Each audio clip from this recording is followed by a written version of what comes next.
then I am cutting it off. Yeah. So it was inevitable that this was going to happen. I haven't said anything yet because I wanted to wait.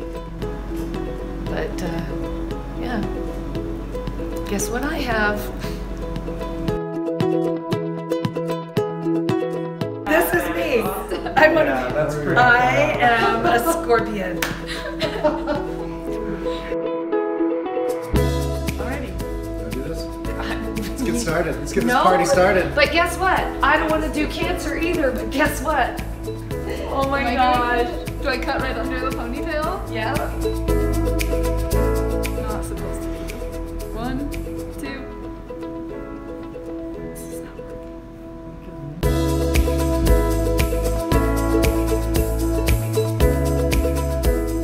One day.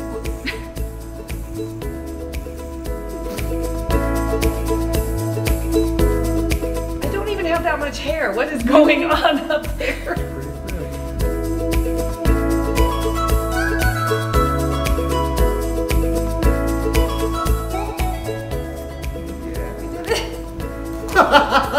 You look like me, even more.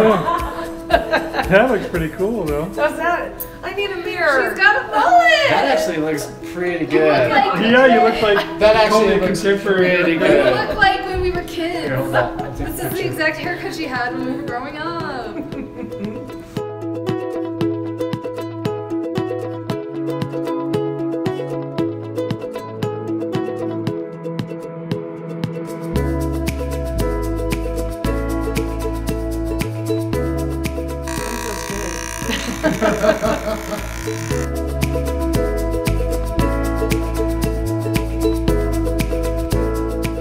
For shaving my head because I have stage 4 ovarian cancer.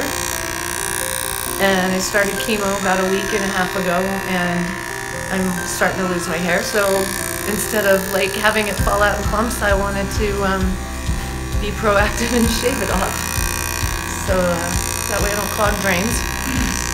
But also so that it's just not so shocking when it's coming out. And I got my kids who are doing it. We cut off a big ponytail. That's gonna go to Locks of Love. Yeah, so for me this is more of like a celebration. So I don't look at having cancer as like this big horrible, you know, like I'm not a victim to this. This is just something that has happened, and to me it's becoming a blessing.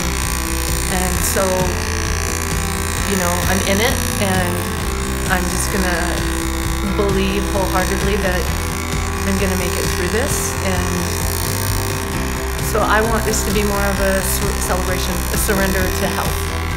So that's why we're shaving my head today, and finally gonna tell the story, and hopefully more and more people will be getting diagnosed a lot earlier than stage 4. When it gets to stage 4, it's pretty serious, but I have high hopes that I can beat it.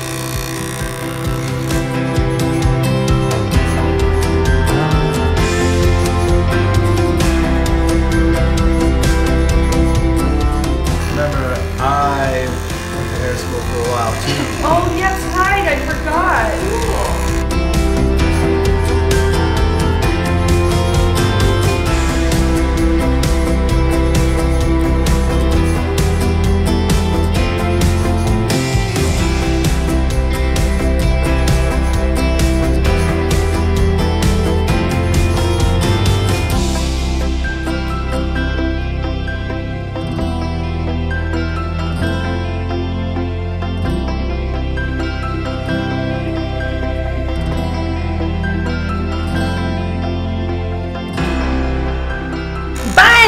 Oh man!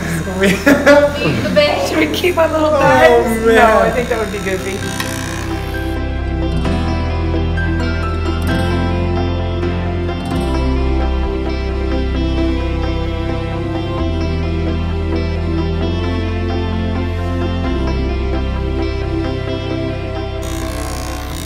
Yeah, maybe that's why we leave her home. One of those.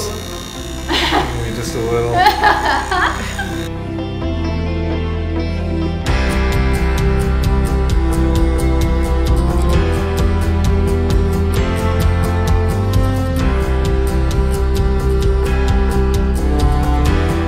How does that feel? Like a cue ball.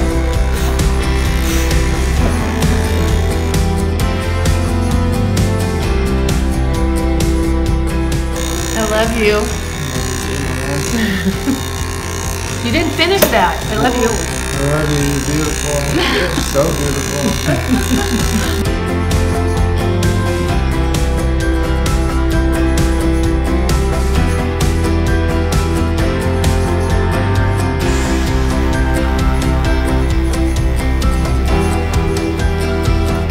Hello, world.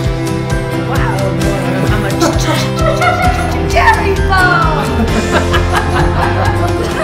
I feel good, actually. Like, I'm not sad. I thought I was gonna cry at first because I was very nervous. It feels actually really good, kind of liberating. Kind of like I'm doing this. I'm not gonna let it just fall out. I'm gonna take it out. So it feels really good.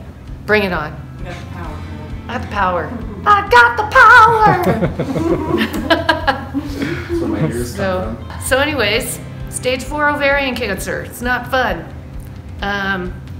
A lot of the symptoms are masked by a lot of gastrointestinal issues. So for about a year and a half, I've been having some problems with my stomach, with it like distending and not going down, having a hard time eating, and I was losing weight, but my stomach was still kind of distended, and so I knew there was something wrong. And then one of the big signs, which was we didn't know at the time, was that I had bad breath.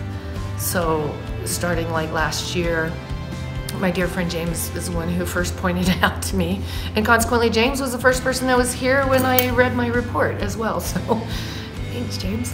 But so yeah, well, bad breath was one of my signs, as well as a lot of stomach pain and discomfort and swelling. And then because the tumor that I have is about the size of a grapefruit, it's sitting on my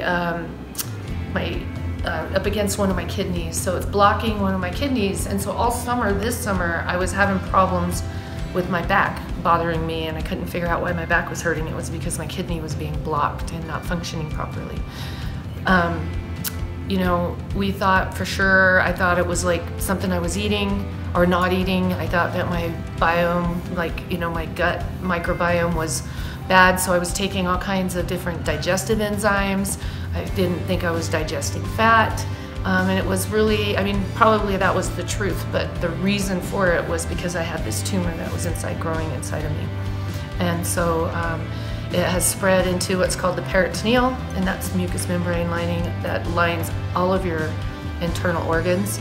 It's not a good place for it to be because it's rich in blood supply and it's very rich in lymph nodes. So it has spread up into the upper lining of my diaphragm, and also 2 of my lymph nodes in my chest.